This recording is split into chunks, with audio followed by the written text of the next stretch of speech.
Jojo joget dah jadi Jojo sakit. Memang ini satu perkara yang berlaku yang tidak kita sangka-sangka. Tiba-tiba saya pening bila turun keluar daripada lift tu, berputar, seluruh dunia ni berputar. Waktu di hospital mengatakan mungkin juga 3-6 bulan Diet untuk dia saya pulih lah. Tapi berapa lama? 4,5 minggu.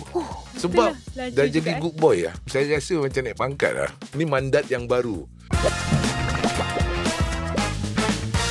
Selamat kembali ke satu lagi episod Notapis. Saya Natasha Mustafa. Dan saya Nur Humaira Sajat, wartawan Berita Harian. Hari ini kita ingin ketengahkan isu kesihatan yang kronik yang saya rasa meragut kesihatan ramai dalam masyarakat kami. Masalah kesihatan apa tu, Natasha? Saya rasa isu kesihatan ini boleh dianggap sebagai silent killer. Apakah silent killer ini? Ia adalah angin ahmad ataupun stroke.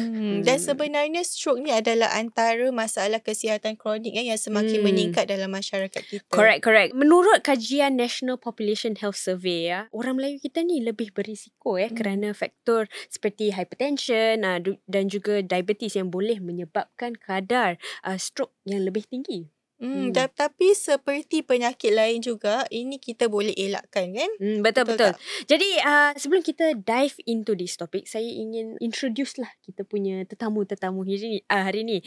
Salah seorang dia adalah seorang yang sangat popular. Siapa saya tu? rasa. Beliau ni seorang pelakon, pelawak, DJ radio dan saya rasa orang ramai suka dia lah sangat-sangat.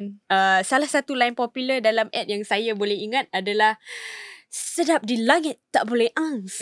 Kau tahu tak lain tu? Tak tukar-tukar sampai sekarang. Selamat datang kepada Cik Suhaimi Yusof. Saya ke? Saya ke? Oh, terima kasih. Tak boleh ans. Sekarang ni beliau kelihatan macam normal tetapi beberapa bulan yang lalu beliau diserangi angin ahmad. Betul. Dalam lebih kurang 5-6 bulan gitu yang lalu lah. Jadi perubahan dah memang agak ketara sekarang ni. Tapi bukan bermakna saya dah boleh bercakap, dah boleh kembali pada aktiviti macam biasa. Itu tidak bermakna saya akan sempurna dan baik sampai bila-bila. Ini bermakna saya kena hati-hati, kena jaga tiap langkah. Saya tak boleh jatuh. Saya tak boleh jatuh secara fizikal, jatuh sekali lagi. Jadi saya kena dengar kata-kata pakar. Kalau dulu kita ingatkan kita lah yang pakar. Pakar apa? Pakar bohong. Bohong diri sendiri. Saya kena dengar cakap doktor lah sekarang. Betul. Nanti kita akan dengarkan apa dia punya proses pemulihan Betul, sebentar lagi. Jadi di samping Cik Suhaimi adalah Dr. Pang Yee Hao, perunding kanan Jabatan Neurologi di Institut Neuroscience Nasional. Selamat datang, Doktor. Ya, salam sejahtera. Saya memang besar hati dapat sini berkongsi pengalaman saya dengan Encik Suhaimi.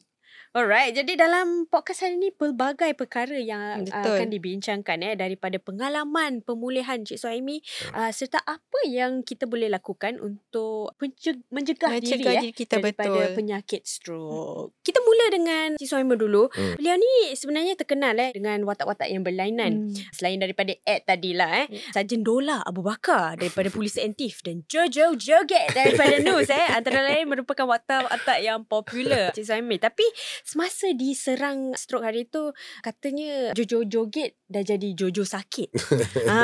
Mungkin Cik Suhaimi boleh kongsi apa yang terjadi dan apa simptom-simptom yang anda mengalami. Memang ini satu perkara yang berlaku yang tidak kita sangka-sangka. Siapalah jangka dan sangka yang kita akan berada dalam keadaan ini. Sepanjang hidup saya rasa macam saya dalam bidang bermula dengan wartawan, kemudian tu menjadi penghibur. Dan tugas saya adalah untuk menghibur orang. Dan saya percaya dengan falsafah kena hati mesti riang, happy supaya tubuh badan kita pun happy. Saya tak sangka satu hari saya terkena stroke. Itu memeranjatkan lah. Jadi bila kita kena angin ahmar ni, itu perkara yang saya ingat pada waktu saya tak fikirkan sangat lah. Saya pun tak sangka.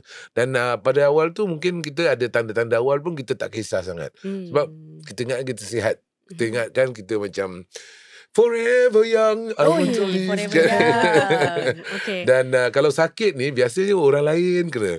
Kalau begitu juga dengan bila usia kita dah sampai satu peringkat di mana kita ada risiko terkena benda-benda yang lebih berat, itu orang lain, orang kampung yang kena. Kita tak kena. Jadi bila satu hari, bila saya dalam perjalanan, itu pun dalam perjalanan untuk membuat satu persembahan show lah. Jadi dia datang secara tiba-tiba. Tiba-tiba saya pening bila turun keluar daripada lift tu, berputar, seluruh dunia ni berputar. Uish. Ya, dia deras macam kita tertiba. Saya kata, ni perasaan macam mana ni? Macam bilik ni, awak tak duduk kat sini, awak pusing tau sebelah sana. Mungkin ada simptom-simptom orang mungkin sangkakan vertigo. Tapi ini saya ingat saya dapat versi dia lebih 10 kali ke 20 kali ganda daripada vertigo. Sebab dia pusing satu hal. Lepas tu? Dia macam ada earthquake dia jadi 3D macam Saya goyang-goyang. punya waktu tu dunia tu saya apa dah jadi ni? Dia kira macam naik yang saucer yang waktu kita budak-budak tu kan. Cepat Pusing tu, dan bayangkan pada waktu berpusing tu berlaku gempa bumi. Itu yang saya rasa macam saya ingatkan macam pening biasa, saya tutup mata, tahan diri saya kat dinding, kemudian tu tarik nafas. Saya ingatkan mungkin penat sangat, saya buka mata, benda tu semakin deras. Dan itu yang terus sempat saya sempat menahan, nasib baik. Kalau tidak saya rebah atau jatuh lah. Kemudian tu paramedik datang dan paramedik tu terus buat pemeriksaan. Saya ingat bagus lah profesional. Saya sangat-sangat berharap paramedik tu 3 orang tu dia dapat bonus lebih kurang 6 ke 12 bulan lah. Ada nak shout out ke? Shout out please tolong naikkan gaji dia. Sebab timing lah, timing is everything sebab dalam masa 5-10 minit tu saya dapati saya pun tak boleh buka mata saya, dan kemudian tu dia buat sedikit adalah dia punya prosedur tu. Dan dalam masa saya ingat dalam kurang daripada 20 minit 15 minit itu saya dah sampai ke Tan Tock Seng Hospital. Dan di situ neurologi semua dah bergerak lah. Sebab timing kalau mungkin lambat, mungkin pada waktu tu mereka tak kenal pasti itu adalah satu angin ahmar. Di mana dulu ada cases di mana mereka lambat 3-4 hari, ada pun yang berminggu baru tahu itu adalah stroke. Dan terlewat sebab bila kita ada stroke ni kan, atau angin ahmar, pendarahan kita ataupun pembuluh darah kita tu tersumbat. Bayangkan tersumbat selama 2 minggu dan tak dapat rawatan. Kita bayangkan kita beli daging daripada pasar dan kita biarkan benda tu tanpa dirawat atau dimasukkan ke dalam fridge. Itu yang berlaku di dalam awak. Jadi timing is everything kat sini. Itu sebab dia banyak pengaruh. Nanti saya akan ceritakan sedikit lah macam gerakan dan nasihat daripada doktor ni semua. Jadi bila Cik Suhaimi dapat tahu diagnosis mengalami angin ahman kan, apa perasaan anda? Macam terjadi pada saya terkejut lah. Terkejut. Saya macam dekat katil tu macam alamak, aku handsome gini pun memang saya tak sangka kena stroke, saya cakap. Bila tu pertama sekali, bila setiap orang pesakit tu dia akan in denial lah. Dan bila in denial tu kan, dulu waktu zaman kita okey-okey je pasal benda ni, bila perubatan ni semua kita selalu argue dengan doktor kan. Jadi bila saya dalam keadaan sedemikian, saya kena dengan doktor lah. Jadi saya terpaksa, pada hakikatnya dalam sekelip mata tu terimalah. Saya rasa kali ini bukan seperti penyakit-penyakit. Dulu saya terkena penyakit sejenis perkara yang dipanggil Bell palsy syndrome lah. Di mana muka saya sebelah sini tak boleh bergerak. Tapi waktu tu pun saya in denial juga. Saya cakap macam betul ya doktor ni berbual. Ni mesti konspirasi, rabak-rabak macam ni. So kita kan suspek je. Bila jumpa doktor je, belum jumpa doktor dah duduk kan, gaji besar ni berbual macam gini. Jadi saya pertama sekali kena ubah sikap kita. Saya terpaksa terima. Dan hakikatnya juga ialah sesiapa pun boleh terkena. Dan di situ kita pasal ada latar belakang bidang media, kita buat kajian semua kan. Jadi secara semula jadi tu dia saya tergerak untuk buat sedikit kajian lah. Takkan duduk termenung je kan. Jadi saya buat kajian sedikit dan saya berbual lah, bercakap dengan beberapa orang kat sana. Dan saya dapati bahawa stroke ni juga boleh terkena bukan pada kalangan orang-orang tua saja. Orang berumur, orang muda pun. Orang muda 25 tahun, 26 tahun. Dan ada seorang lagi yang saya terjumpa selepas rawatan tu. Beliau terkena pada usia 17 tahun. Ya, ini memang very rare lah, unik lah. Tapi dia cakap dia memang terkena pada usia 17 tahun. Tapi usia dia dah matang hari ni. Dan waktu saya tanya dia, terkena stroke ni bila? Sebab stroke ni dia kat mana-mana kan, saya terkena macam ni, dia terkena macam mana. Dia terkena waktu dia belum berlari ya. School sports events. Alamak, kesian. Waktu tu dia lari tu yang dia kena. Saya cakap, ini saya tak boleh terima. Ni cerita apa ni? Saya usual. This is Pasal dia fit. Dia pasal macam fit. Jadi maknanya stroke tu boleh berlaku bila-bila masa pada sesiapa dia tak kira apa pun. Itu juga membuka lembaran bahawa angin hampang ni sebenarnya bukan satu dimensi. Jadi saya terkena macam ni, jadi recovery saya tu agak berbeza sikit. Dan kalau jumpa dengan semua orang, ada 100 orang, 100 orang pun Lain-lain berbeza-beza. Cara dia terkena macam mana, so dia punya dynamic dia tu begitu meluas. Jadi semua orang pun boleh terkena stroke ni kan. Dan tadi macam Suhaimi kongsi antara simptom yang dialami adalah vertigo. Jadi mungkin ia adalah berbeza-beza daripada bergantung kepada individu. Jadi mungkin Dr. Pang boleh kongsi selain simptom itu, apakah tanda-tanda lain, tanda-tanda awal ke mungkin yang orang ramai dapat kenal pasti supaya mereka boleh mencegah diri. Betul. Okay, so apa gejala yang biasa kita tengok kan? Kalau nak ingat, yang paling senang ingat tu FAST lah, FAST. Inilah satu kempen lah yang sudah ada di community lah beberapa tahun ni. Ya, ni perkenalkan tak silap saya ialah Stroke Services Improvement. Jadi pertubuhan SSI SSI SSI, yang perkenalkan. Senang. Okay. Jadi kita ingat senang. Ingat. FFAST. Laju. Baru saya tahu. F is face. Ya, Grouping. face, muka. Okay. Kalau rasa ada you sendiri ke ataupun adik keluarga ataupun kawan tiba tengok kenapa you muka sengit.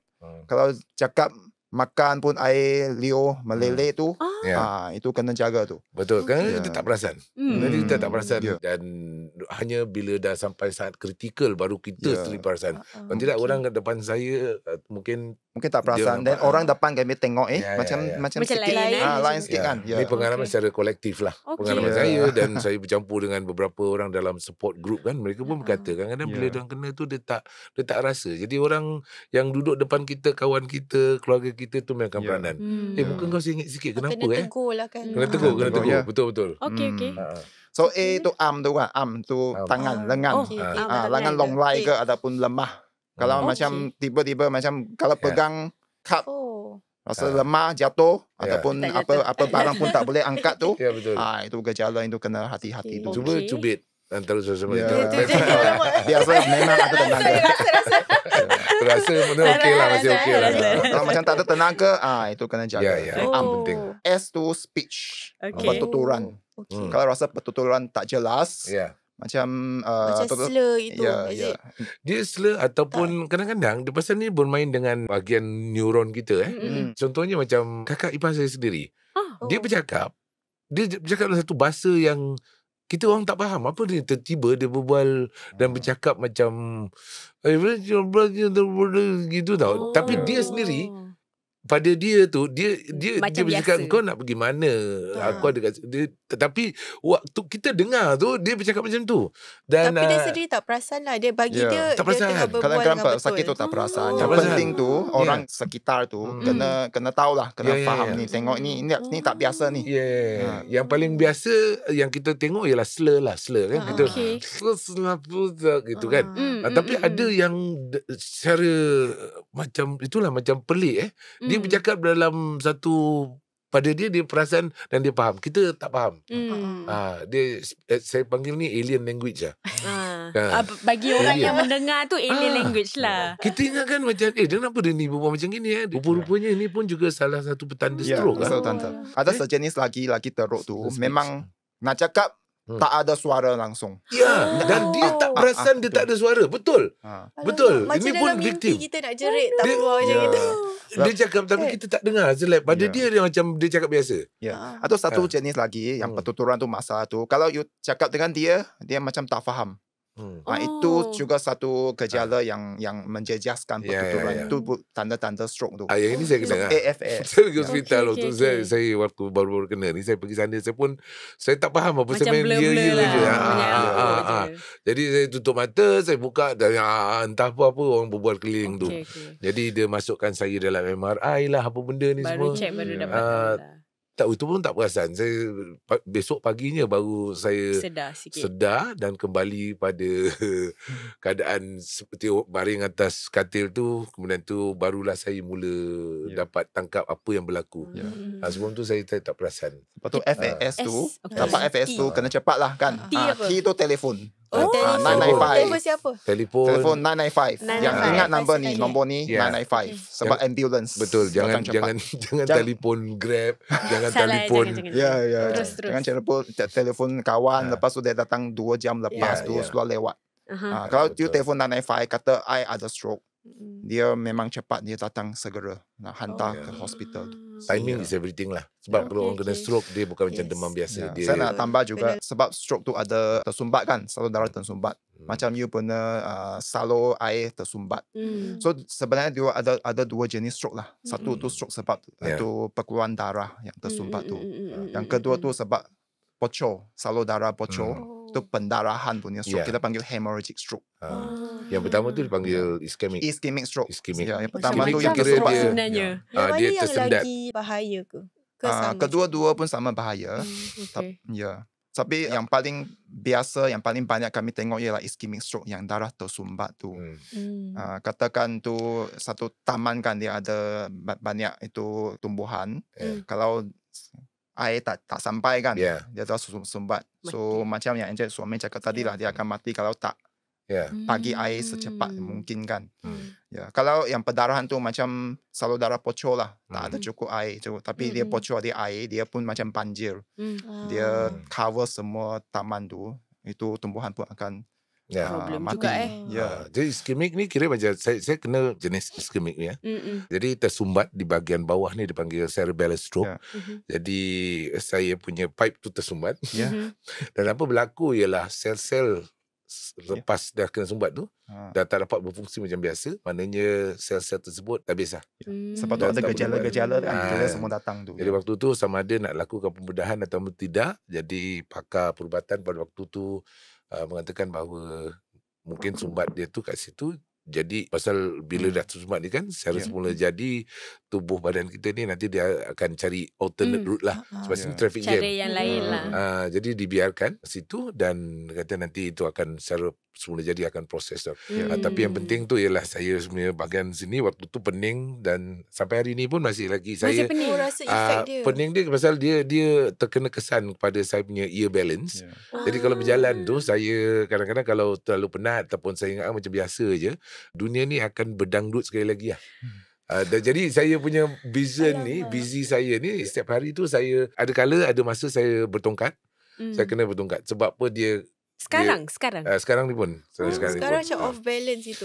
Dia macam saya seolah berada atas kapal, tapi kalau saya tak layan, saya jalan macam biasa, makan pun sembarang aja, kemungkinan dia akan relapse lah. Jadi Masih ada gejala-gejala sikit lagi lah. masih dan saya diberikan aspirin lah, blood thinner. Buat masa ni saya cakap doktor kalau boleh kita jangan sampai naik pangkat warfarin lah. Warfarin dah war. Yang ni aspirin. Aspirin tu maknanya dia blood thinner supaya tidak ada sumbat yang berlaku di bahagian lain. Oh, nampaknya macam banyak dia punya simptom, dia punya gejala-gejala berlainan. Satu dengan dia punya type of stroke dengan type of angin asma pun berlainan. Dan kita tahu bila anda mengalami angin asma ni, pemulihan dia kadang-kadang mencabar dan mengambil beberapa bulan kan. Tapi untuk Cik Suhaimi, dia punya pemulihan macam quite laju sebenarnya. Terima kasih kita ucapkan sebab ramailah yang mendoakan lah. Itu yang pertama. Dan kedua ialah saya dah jadi budak baik lah. Saya dengar cakap doktor lah. Jadi mungkin boleh kongsilah sikit tentang proses pemulihan tu. Mestinya macam bila berita tu keluar yang Cik Suhaimi dapat angin asma ni, semua orang macam terkejut. Saya pun terkejut. Mungkin boleh kongsi macam ketika apa tu perubahan yang anda perubahan lakukan? ini kita rakamkan dalam, yalah saya waktu tu berbual dengan beberapa kawan. Saya kata ni benda ada satu lagi kempen yang kita tahu. Sebenarnya kempen tu juga secara coincident kita masukkan dalam lagu lah. Nanti kita akan hasilkan satu lagu. Nanti kita boleh dengar sikit nanti. Sebab dia punya, saya ingat dalam bentuk lagu lagi, irama lagi senang lah. Okay. Ini selain daripada fast, kita ada satu lagi yang dipanggil smart. Smart. Smart tu SMART lah. Itu perkara pertama yang saya buat untuk baik cepat. Okay. Ini buangan ni. Stop. Smoking ni apa ni? Stop smoking. Smoking. Ya. Stop smoking lah. Smoking. Sebab kita yang dalam alam menghisap rokok ni, dia cakap apa pun, ni semua bohong lah. Susah ni nak semua buang tabiat tu. Ya, susah. Dan kedua, ialah memang ni dah jadi satu tabiat. Tapi kita tak perasan sebenarnya untuk mempercepatkan proses kan, pemulihan tu, jangan buat benda macam gini lah. Buang. Jadi itulah kali pertama daripada mula tapak pertama hospital tu, kalau nak tengok pemulihan tu cepat. Sebab sekarang orang nak tolong kita, doktor nak tolong kita, yang lain nak tolong kita, diri sendiri lah. ubat. Habis kita macam macam you lari atas treadmill nak turunkan berat badan, tapi lari pada masa yang sama makan bubur lah, makan burger lah. Bila nak gain macam tu kan? Itu langkah pertama lah. Okay. Tu smoking saya buang. Okay. Dan kemudian jangan, again saya cakap, jangan gaduh dengan doktor. Apa dia kasih ubat tu makan lah. At least dalam seminggu, 2 minggu, sebulan tu makan lah. Itu T. Itu Smart SMART. Yang terakhir tu T tu take medicine. Take medicine. Habis yang MAR tu? So M tu biar saya beritahu dulu. So M tu meal. Lepas Angel boleh share lah. M tu makanan. Kena tukar untuk makanan yang sehat. Goodbye saya punya mutabak tu semua. Fried food. Kita ada cheat day lah. Cheat day okay. Tapi hari ni meal saya 3 suku sayur lah sekarang. Wow. Hari-hari saya makan sayur. Betul. Dulu saya rasa saya komplain dengan isteri saya. Bila dia siapkan, you makan sihat sikit lah dulu. Saya cakap apa? Ingat saya kambing ke apa? Mentang-mentang saya ada janggut dengan kambing je. Habis tu selalu gaduh tau. Sekarang isteri pun dah tak boleh. Kan saja. It's okay. You kira my personal doctor. 3 suku saya tak exaggerate. Ini benda saya berubah 180 darjah. Kalau 360 tu dia come back to square one kan. Ini 180 lah. 180 So terus tak tak ada. Hari-hari sarapan ke, makan tengah hari ke, pergi orang kahwin, majlis orang kahwin pun, saya pergi dekat dia punya salad dan saya tengok pun walaupun salad tu ada dressing dia, saya tak ambil dressing dia. That's how strict lah. Siapa nak baik cepat. Baru critical seminggu. Dalam masa especially seminggu, saya kata kalau saya survive tukar benda ni dalam 3 hari, I'll get used to it. Sebab berubah pada hari pertama susah, ketiga you struggle lagi, lepas hari ketiga, lepas masuk seminggu dah jadi sistem. Jadi saya makan dekat hospital saya bising, saya cakap sana I want only the vegetable. Sebab dia tu macam dia ni so ekstrim ni budak ni. Selalunya orang minta terbalik tak nak sayur because kita dapat tahu kan, kita dah buat kajian, duduk sikit. Jadi kita bantu. Okay, doktor dia bantu kita. Dia bukan take over kita. Kita yang ada masalah ni. So kita nak baik cepat kan, saya kena buat lah benda ni. Kena usaha. Memang bagus tengok dah pertukaran tabiat makanan kan. I'm a firm believer now. Saya bukan sekadar mengatakan perkara tu kempen sihat gini, tak.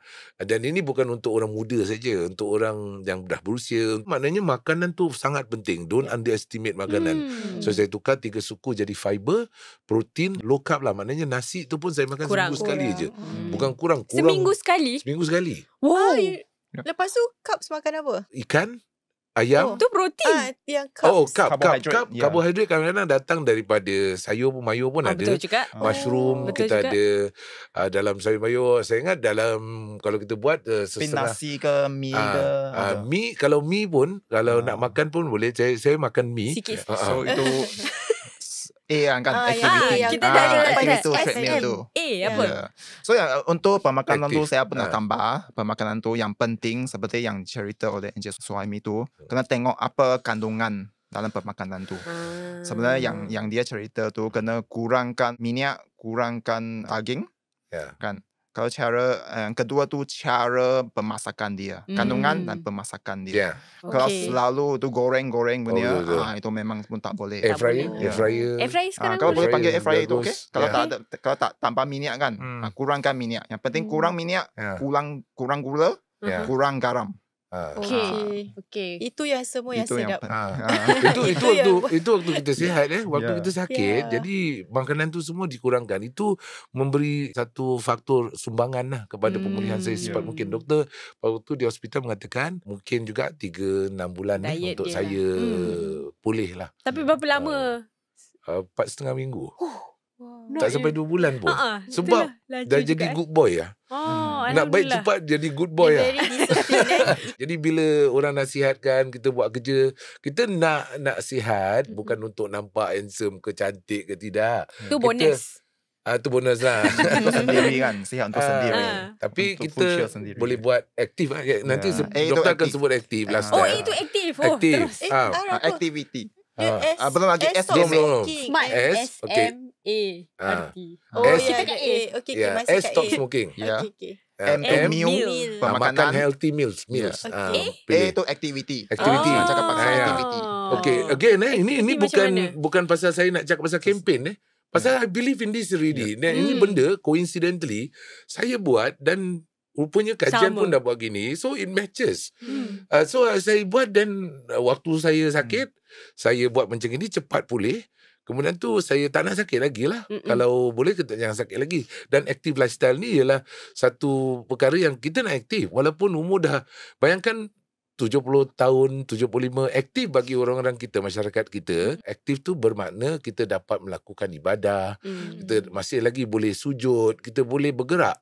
Saya cemburulah tengok orang-orang yang dah usia 80 tahun masih lagi boleh umrah, aktif Pak Haji ni. Kalau bandingkan dengan orang yang 40 lebih tapi dah on wheelchair. Maknanya dia tak berubah. So bila kita dah kena wake up call macam ini, saya kena ubahlah. Saya pun masih lagi nak aktif. So apa perkara aktif yang okay. Ni aktif So doktor. aktif tu kita panggil exercise lah. Kena buat senaman selalu. Untuk satu punca dia untuk mencegah itu stroke kan. So exercise kita biasa show kan kalau boleh 1 minggu. Exercise sekurang-kurangnya 150 to 300 minutes of exercise. Okay. Tu So berapa bermaksud jam? jangan stay inactive lah. 2 jam duduk. lebih? 2 jam lebih. Mungkin 2 jam tu Tapi, 5 jam macam tu. Dalam Tapi seminggu. Dalam seminggu. Jangan tanggapan kita waktu muda-muda, kita exercise macam nak masuk Olimpik tau. Ya, Dia bukan bukan. macam tu Dia ni Bukan macam tu. Betul. Kalau boleh jalan, kalau ada peluang, cuba jalan. Brisk walk. Jalan Brisk walk, cepat okay. sikit pun itu Itu satu dah cara exercise. Jadi senaman. nak pergi kerja dari bus stop pergi kerja tu pun boleh brisk walk. boleh. Semua kan. Jalan cepat sikit lah. Jadi Exercise ada oksigen ke Betul. otak, lagi fresh kan. maknanya aktif keluar rumah lah. Kalau tidak kan duduk makan keropok lah kat rumah macam bukan lah. Duduk saja, Sekarang- baring Kenapa saja rasa kan. betul lah Boleh. Tapi jangan exercise makan keropok lah. So jalan-jalan ke, kalau buat Yeah. kerja rumah pun satu cara senaman. Yeah. Kerja rumah, kalau boleh berenang pun Yeah. boleh. Ya. Okay. Yang penting kalau ada peluang kan cuba jalan. Nak Aktif. pakai bus ke ataupun nak bawa kereta saja, Betul. kalau ada peluang jalan. Mungkin kalau nak naik bus tu mungkin boleh stop di bus One stop. bus stop lagi before. awal. Ya. Jadi boleh dapat jalan mungkin naik 500 meter ke apa. Mungkin pun nak jadilah, nak jalan tangga pun boleh. Mungkin you duduk di tingkat 2 Aha. selain naik lift kan. Jangan pakai Naik tangga lah. Okay. Yang penting tu ialah jangan buat sesuatu yang menyeksa diri lah. Kalau tak Ya. suka macam tu jangan buat. Ya. Kita buat benda yang enjoyable, yang kita suka. Kita jalan, kita bawa family, kita pergilah airport. Oh. Lepas tu jalan lah. Atau you pergi dekat tempat yang sekarang banyak shopping mall semua besar-besar kan. Betul? Dan jalan lah. Jalan. Jalan tu Ya. walking juga tu. Walking. lepas tu Boleh window pasal shopping. sebagai aktif.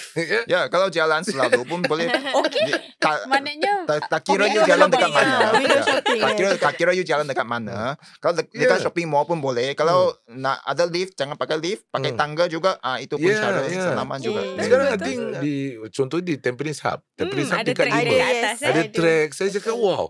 Hujan ke panas ke. Tak ada Boleh. excuse. Tak Betul. ada, Dia ada first yang time saya shelter datang. juga kan. Dan dia punya jogging track. So you pilih benda yang syok lah. Syok. Bikin dengan ramai-ramai pun boleh. Bikin seorang-seorang. Kita ada me time kita sendiri. Jalan-jalan. Itu kira aktif lah. Ini silap saya lah dulu. Saya bila dah habis kerja kita pressure kan. Kadang-kadang kerja deadline lah apa. So timeline dulu muda. Kita pernah muda kan. Lepas tu cari lepak ialah main game lah dulu.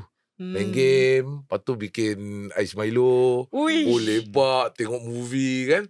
Maknanya dah rabak, kita rabakkan lagi. Lepas tu bila sakit gini, kita kenapa berlaku pada Menyesal. diriku?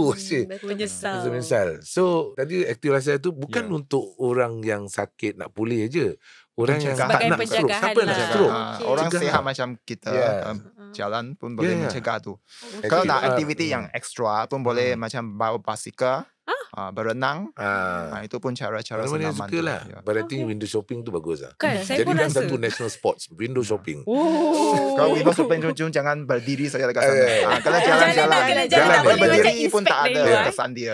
Itu ingat je, lebih laju awak jalan melalui shopping mall tu kan, lebih selamat duit awak. Jadi Betul juga. motivasi betul untuk berjalan laju. juga. Okey.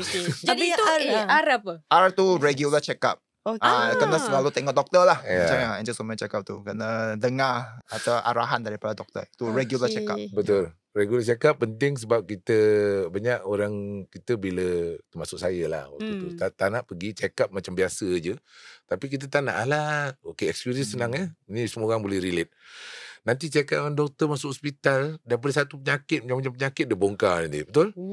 Ni kata-kata. Tapi memang betul. Ada ramai orang yang macam gitu. Pasti diorang rasa macam takut. Takut nak Kan? tahu.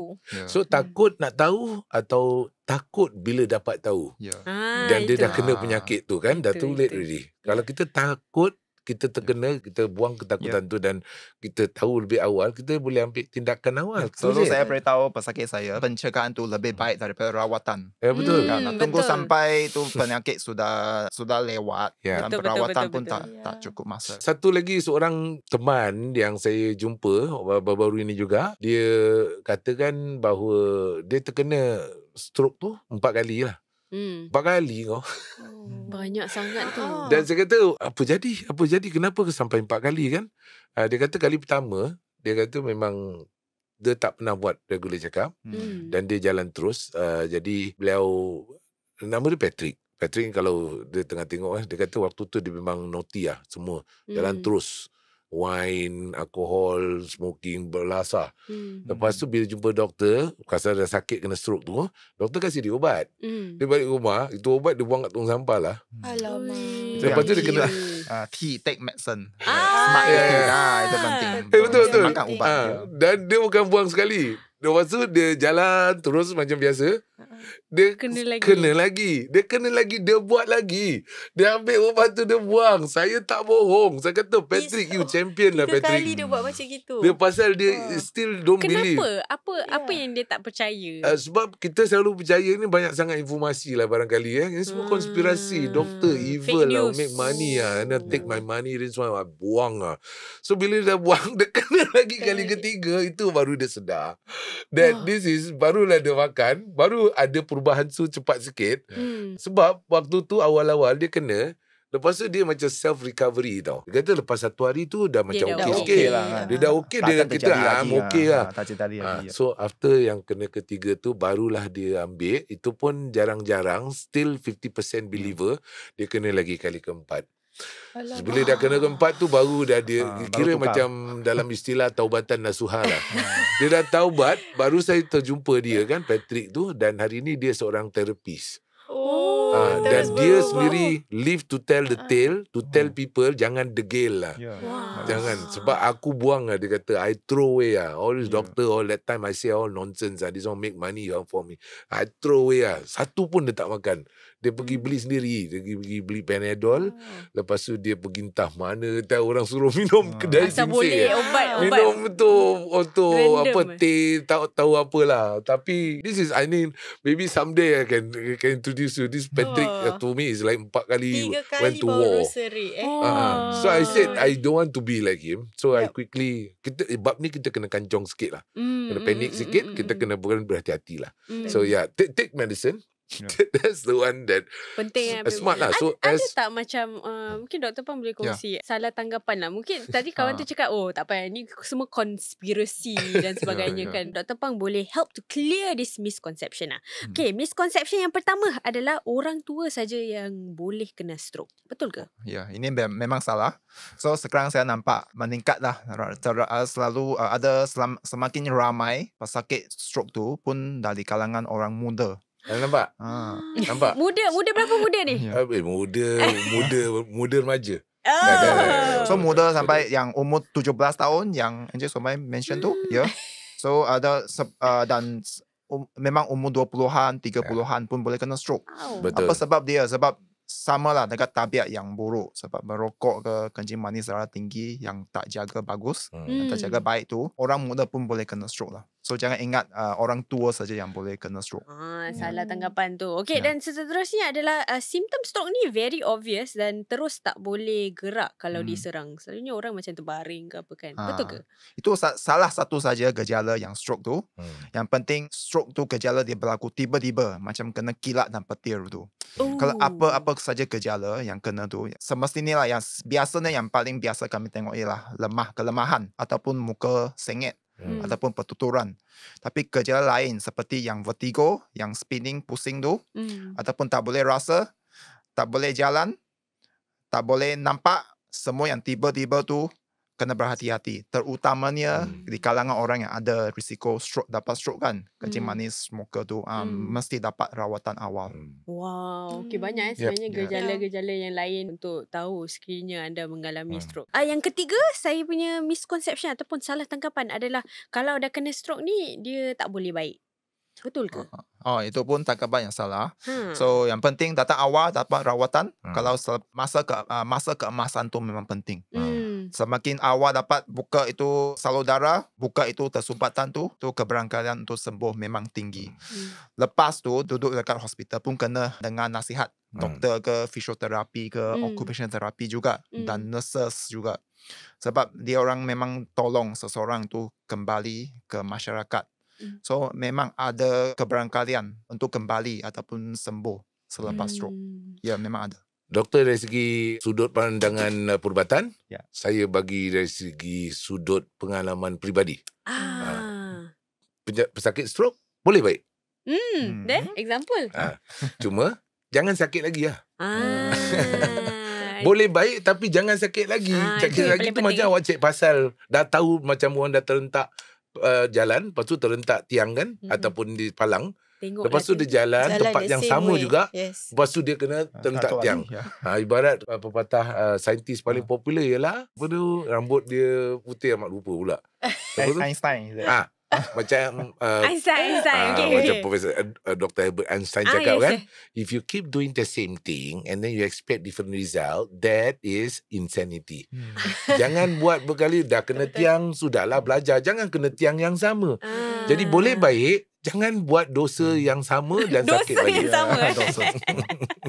Sebab tu masa keemasan untuk rawatan memang penting. Terutamanya kalau seseorang tu ada risiko kan, merokok ke, kencing manis ke, darah tinggi ke, ataupun kolesterol tinggi, ataupun ada history, family history, keluarga yang ada mengalami stroke. Kalau dapat apa gejala fast tadi dan apa gejala lain lah, kalau datang tiba-tiba, jangan tunggu. Kadang saya pernah ada dengar cerita, kadang tunggu sampai anak kerja balik, saya baru suruh dia bawa saya pergi hospital. Sebab kalau sampai hospital sudah lewat lah. So kadang gejala tu akan semakin teruk sampai tak boleh dirawati. So itu satu tangkapan salah yang mesti dibaiki lah ataupun diperbaiki. Kena datang cepat awal ke hospital. Sebab tu telefon 995 tu, nombor tu memang kena remember kena tu. fast telefon 995 So yang tanggapan salah yang kedua tu ialah pencegahan tu kan. Ada pesakit rasa saya sudah dirawat, sudah sembuh. So tak payah smart lah. Tak payah buat itu stop smoking ke, tukar diet ke. Sebab tu ada yang berlaku tu, dia stroke berlaku lagi, dia relapse, keep coming back. Not so smart lah That's why be smart. Not so smart kalau to be buat smart tu semua tu memang smart tu. Okay. Saya nak tahulah sebenarnya bila Cik Suhaimi ni mengalami angin ahman ni kan, macam mana dia menjejaskan kerja anda dan seharian. Kita tahu Cik Suhaimi ni very active, very all over the place. Mana-mana event kita akan nampak dia. Macam mana ia menjejaskan pekerjaan anda? Nombor satu, gerakan agak lambat sikit. Tak macam dulu. Dulu mungkin Ferrari ke F1 kita boleh berdesu 150 km sejam.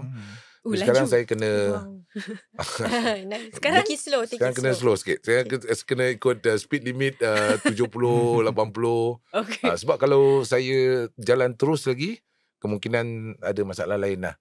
So saya kena jejas kerja tu, maknanya saya boleh buat, cuma saya kena perlahan sikit, slow. Kedua ialah jangan terlalu multitasking lah.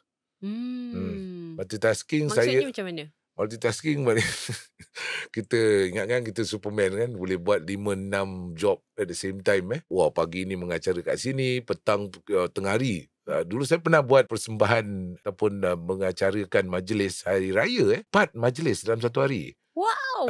Wow. Hosting tau, bukan menyanyi. Orang menyanyi kan dah boleh saya kira macam mana aku buat dulu. Tapi jangan fikir bila dah kena sakit gini, itu antara sebab penyakit lah. Sebab buat show 4 show dalam satu hari, itu sebab saya sakit. Jadi kena sparing. Dan ini adalah satu perkara yang saya anggap penting selepas sakit ni, ialah work-life balance lah. Masa untuk kita ada 3 level kehidupan ni. Our life is 3 levels lah. One is public life, 2 is private life, the other one is secret life. Secret life apa ni? Secret life is just you. Secret tu, tak boleh cakap tu. You create your creator, your me time. So this secret life, orang lain tak tahu, but you need to take care. Jadi secret life ni kira macam you jangan sorang-sorang. It's for you. This is so important. Dia bukan selfish tau. Selfish is just me alone, I don't care. No, tak. But you need to be kind to yourself. You need to and learn to say no lah. Benda yang untuk satu, mental wellness kita dan sebagainya kan. Jadi kita tengok macam kalau aku tak buat kerja, nanti orang cakap aku pekat badak, kenapa aku malas ke apa. Tak, but sometimes you need to know a good no. Ada tak kesan macam fizikal ke apa? Fizikal saya kalau macam tadilah, kalau saya buat terlalu rigat sangat laju, nanti saya akan berpusing. Saya hidup sekarang kalau ni sekarang dah makin berkurangan, tapi pada awal-awalnya mungkin 3 bulan 4 bulan tu saya seolah-olah berjalan dengan goggle. Saya ada 3D goggle. You tengok I biasa gini, tapi my mind, my eyes is different. Saya tengok awak berlonjak-lonjak gini. Saya live in a 3D sekarang world. Nampak macam tu ke? Tadi tak sangat. Tadi joget dia pelan sikit. Alamak. Sebab dimensi stroke saya ni ialah di bahagian belakang dan dia bukan kiri atau kanan. Kalau kanan, sebelah kiri saya lemah ke sini. Tapi ada juga, saya boleh lemah sebelah kiri, saya boleh lemah sebelah kanan. Sebab dia central. Dan yang majoritinya ialah kalau secara fizikal tu tak nampak, tapi nanti saya kalau terlalu penat ke apa, ada affected, nanti saya berbual bukan-bukan lah. Yang bukan ni saya cuba elakkan lah. Sebab kadang-kadang dia macam orang melata tau. Tapi tak begitu kesan. Saya gunakan isteri saya sebagai cermin lah. Kalau saya macam ada terkeluaring sikit, so dia nudge me lah. Sofa okey, tak ada yang terkeluaring. Tak ada. Sejauh ni sebab kita dah mula, ni kan baru beberapa bulan yang lalu tu memang saya hidup dalam 3D dimension. Kalau saya tak hati-hati, hal ini akan kembali dan saya akan masuk ke dalam alam 3D dan kemungkinan bukan situ saja, nanti sini pula. Kalau dia blockade ni, dia bukan sini saja, bukan boleh saya jadi terkena sini. Dia boleh sebelah sini, dia boleh sebelah sini. Jadi saya kalau cakap sekarang ni pun, kalau saya tak hati-hati, tengah bercakap macam gini pun saya boleh terus, sebab attack dia block. Saya pernah kena software saya rosak. So saya kena secara fizikal tu tak boleh anggap macam saya belum sakit lah. Berlari secara fizikal, kalau contohnya solat, saya masih berhati-hati. Saya this moment tu seminggu sekali Jumaat tu saya cuba sujud, tapi hari-hari yang lain saya terpaksa gunakan kerusi. Dan sekali-sekali lah. Jangan kita anggap kita dah sihat, kita nak buat macam perkara itu pun, perkara ibadah pun kita ingatkan macam saya kena buat. Tapi kita tak boleh membahayakan diri. Jadi saya terpaksa gunakan kerusi, saya gunakan kerusi lah ketika solat tu. Jadi berubah Encik Suhaimi, you masih boleh teruskan kehidupan dan sebagainya kan. Tapi macam bagi Dr. Pang, apakah kesan stroke kepada macam pesakit stroke lain? Bincang pasal kesan sampingan kan daripada stroke kan. Sebab selepas stroke berlaku tu, ada tertinggal tu parut kan. Apa yang suami mengalami tu parut di otak tu. Sebab kami tahu neuron dalam otak tu lepas stroke kan, kalau sudah banjir ke, sudah tak cukup air ke, sudah mati ke, dia tak boleh datang balik lagi. Dia tak boleh regenerate. So apa yang tertinggal tu parut tu, sebab parut tu memang ada kesan sampingan dia lah. So katakan macam yang dialami oleh Encik Suhaimi tadi, mungkin penat ke, kalau lemah ke, mungkin tenaga tak boleh sembuh sepenuhnya. Masih ada tinggal sikit rasa lemah, boleh menjejaskan perjalanan, cara jalan ke, cara makan, cara pergi tandas, buang air besar, buang air kecil tu, semua memang kadang ada orang yang teruk tu, kena orang jaga lah kan, kena ahli keluarga jaga. So semua ni sudah akan menyebabkan banyak masalah kan. Kalau orang bukan untuk diri sendiri saja, tapi mungkin keluarga juga lah. Stroke ni masing-masing dia cara pemulihan lain. Ada individu kan. Macam secara fizikal ada yang memang tak dapat lakukan aktiviti. Bagi saya punya reaksi saya dalam alam reaksi, kita bercakap media ni semua kan. Saya boleh katakan not as witty as I used to be lah. Not sharp lah. Saya tak boleh respon macam dulu lah. Itu ada lambat sikit lah. Kalau dulu awak bercakap, saya boleh just twist dia punya idea kan. Tapi masih bagus sangat. Sikit kan? Macam host. Dulu waktu tu memang hiburkan orang untuk naikkan semangat. So saya rasa mungkin itu jadi software saya. Di hospital saya cakap, okey lah, kalau pelawak menangis, siapa yang hiburkan? Saya terpaksa self-motivation lah. Saya self-motivate, saya kata first thing is saya kena naikkan semangat diri saya sendiri. Jadi saya yang bergurau-orang, saya dekat hospital tu dengan nurse, dengan doktor, dengan isteri saya. Jadi bila kita naik semangat is memang mind over body lah. You nak baik cepat, you nak move forward.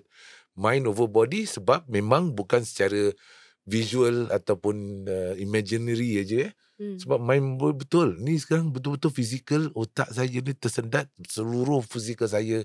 Kalau tak betul-betul. Saya mungkin pada waktu ni masih boleh kata bernasib baik sebab dia terkena bahagian tengah.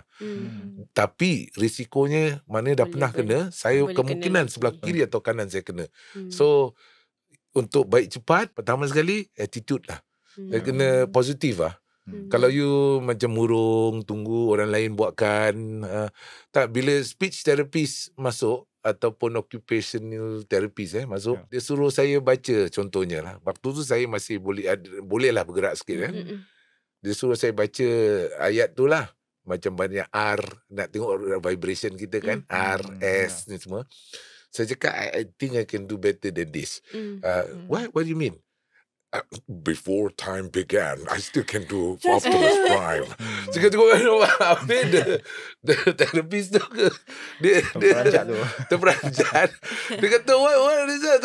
Hey, do that again. This summer, when the world, hey, you okay already lah? You okay already? Saya 2-3 session saya dah okay. Jadi both of us, kita start laughing, kita start dapat positive ikut arahan fisioterapi juga. So you must be happy lah. Must be happy.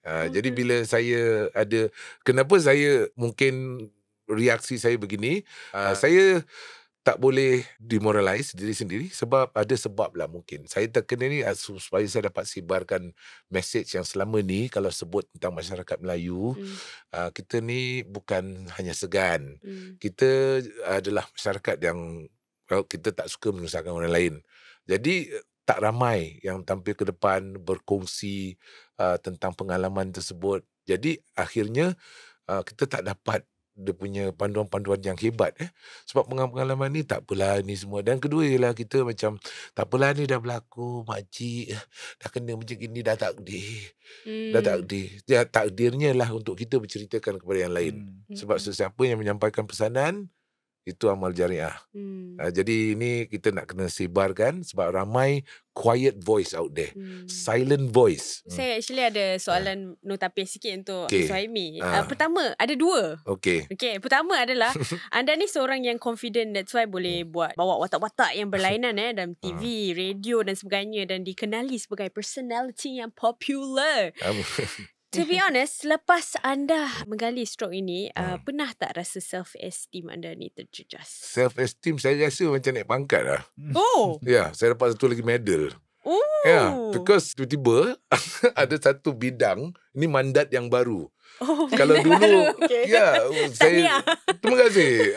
Saya lihat ni sebagai satu kenaikan pangkat lah. Sebab apa, tiba-tiba saya terkena dan saya masih diizinkan untuk bersuara, bercakap. Saya masih boleh bercakap. Jadi saya rasa self-esteem tu naik lagi tinggi. Wow. Sebab untuk buat kerja ni, awak kena stroke dulu. Ten. Betul juga. Tak semua orang, kalau semua orang nak berada dalam keadaan apa yang saya ada ni sekarang ni, awak kena ada penyakit amar dulu. awak kena jadi stroke survivor. Baru awak qualified to say this. Betul? Wow, betul. Positif. Saya dapat master degree daripada Tan Tock Seng Hospital. Saya bagi Dr. Mak yang bagi. Ada discharge summary itu. Betul. Jadi kita bukan, pasal saya tak pernah melihat bidang media atau selebriti ni sebagai satu benda yang glamour. Saya anggap ni sebagai satu kerjaya saja. Jadi ini yang memudahkan perjalanan saya. Jadi to be honest, memang lagipun faktor usia, saya dah taklah buat macam dah kerja muda-muda, saya tak buat sangat. Kalau tidak saya jadi Pak Maon. Jadi bila bersesuaian dengan usia, tiba-tiba saya dikenang gini. Saya pertama sekali saya ucapkan syukur kepada Yang Maha Esa. Ini satu upgrading bagi saya. Sebab macam saya cakap lah, it's a very good certificate to get. Very positive outlook. Mandat yang baru. Dia macam kalau tak pernah terjadi kepada diri anda, macam susah pula nak kongsi dan preach to people kan. Sebab kalau saya cakap tanpa ada pengalaman ni, nanti orang cakap saya ni macam betul. Kau tak pernah rasa, mana kau tahu. Betul. Nanti makcik cakap ke, pakcik cakap ke, kau cakap aja, boleh lah, kau tak pernah kena. Saya dah kena rabak je. Sekarang saya cakap, luar dah dengar. Those yang tak nak kena, sekarang dengar cakap. Kan? Dengar cakap saya. Okey, soalan yang kedua saya adalah, anda sebelum ni ada yang menyatakan punca stroke ini adalah tugas ataupun pekerjaan yang anda lakukan kan. But it's media kan, it's the nature of the job. Jadi for yourself kan, pernah tak menyesal bertugas dalam industri ini yang menjadi macam penyebab lah anda mengalami angin ahmar ni? Okey, sebab kenapa kena angin ahmar, dia tidak tertumpu kepada satu alasan. Bila kita tengok dari segi dalam dunia perubatan dan juga kajian kan, dia ada 1 juta lebih lah sebab. Sebab pengalaman tu individual. Jadi untuk mengatakan bahawa ini terkait dengan media, saya rasa macam itu kira macam statement kajian TikTok lah. Itu kira fire and run type lah, komen. Itu komen okay, but not kajian. How can we take comment seriously? Kedua, ada juga, baik saya extend sikit, ada orang kata, menyesal, media ni mesti pressure. Jadi kalau kita tengok, ada tak kajian? Kalau tak ada kajian, itu komen TikTok, comment quick fire. So quick fire, comment and forget it. Sudah. We like comments yang membuka minda kita. Tapi kalau komen yang hanya sebagai satu andaian, I think that's it lah. Itu passing cloud lah. Don't have to take seriously. Jadi hari ni kita belajar 2 benda yang penting. Apa yang pertama, fast. Kan kalau ada simptom-simptom perlu act fast. Yes. Fast tu apa? Face drooping. lengan lemah, weakness. S is speech pertuturan. T adalah call. Telefon atau 995. timing is important. Tapi lepas dah kena, kita kena smart. Smart. Atau tak nak kena. Stop smoking. Kena atau lepas kena atau tak nak kena. Pencegahan. So stop smoking. Makan benda yang sihat. A adalah aktif. Active lifestyle. R adalah regular check-up. Dan T adalah take medicine. Itu paling penting. Jangan buang medicine. Jangan buang medicine. Makan medicine. Orang dah susah-susah fikirkan. Rupanya saya ingatkan waktu saya kena tu, saya nak ambil tindakan sendiri macam gini. Rupa-rupanya they are also like-minded individual. Rupanya jadi campaign lah. So ini bukan idea satu orang. Maknanya dia collectively, daripada doktor, daripada orang yang pernah kena stroke. So suddenly they came out with this very easy word kan, smart. Jadi kita ingatkan smart kan, smoking, makan healthy, active lifestyle, regular check-up. Then T of course is take medicine. Rancak lah. Tadi ada apa? Ada lagu ada yang dihasilkan. Mungkin boleh kongsi sikit tentang boleh. lagu okay. tu. Tapi bila kita dengar lagu tu, kita sini tak ada dia punya band ke apa, tak ada. Tak ada main. Kita boleh tepukkan lah. Dia lebih kurang macam mengisahkan sikit aja. Lagu dia pun 1.5 minit aja. Tapi bila kita dengar, dan saya buat tu ialah pengalaman, dan juga saya rasa nak cuba terkait dengan orang yang sekarang ni setengah kena stroke dan ada yang mungkin ada tanda-tanda. So saya mulakan sikit dengan dia punya phrase ataupun the pembukaan tu ialah I got a story that I must tell everybody. Wow. It's about the stroke that kacau anybody. Whether young man, your girl, or man or lady, prevent the stroke. Learn now. SMART. So dia rap. Thank you. Tapi dia rap, tapi dia bukan rap macam US punya rap. Dia macam gitu old school sikit, tapi dia ada Jojo Joget elemen kat situ. Betul. Tapi actually not bad lah. Ya, sebab itu saya tulis seni kata tu bersandarkan pengalaman dah. Macam whether young man, young girl or man or lady, maknanya saya dapat tahu bila saya join support group semua, wow, dia punya diversity yang kena usia muda 20-an saya nampak, yang umur 80 pun saya nampak. Pasal yang kena 80 tu pun sama, dia ingatkan macam dia hidup sihat selamanya. Sekali at that age dia kena so anybody also can. So that one is dia kacau. And dia kacau memang dynamics dia tu, yang dia ni, awak dulu kerja apa? What are you doing, I was a chef. Now cannot cook lah. Dah tak boleh lah, dia terpaksa buat jadi tempat tu orang lain panggil dan dia jadi perkongsian dari segi ingredient ke ataupun penasihat, itu je. Tapi dia jejas, dia kacau kita punya flow, income kita semua affected. Bagi saya, alhamdulillah, and some of us, kita masih boleh teruskan tugasan kita. Kalau macam media ni kan, kita kalau tak boleh bercakap macam gini, kita boleh menulis. Kalau tak boleh menulis, sekarang komputer pun kita bercakap gitu pun kita dah banyak. Jadi dia banyak cara. Yang penting kita punya skill set tu kita upgrade sebelum perkara ni berlaku. Saya makan dalam lagu tu, dan yang inilah SMART. So SMART tu senang kan, macam tadi kita tengok stop smoking. Stop smoking, so dalam kita come up with the video. The video tu ada video sekali. Ada music video. Pun sama lah, shoot sendiri lah. Saya shoot sendiri. Lepas tu kita macam, itu vow saya lah. Saya ambil rokok tu, saya beli. Untuk penggambaran ni saya beli rokok. Cuma crush it, lepas tu saya buang kat tong sampah. Itu kira macam rasa macam hot pain lah. Ya, kalau kau aku tak suka, keturunan kau pun aku benci. Wow. I hope this one can relate to a lot of people lah. Especially kita orang lelaki ni, ego tinggi sikit lah kan.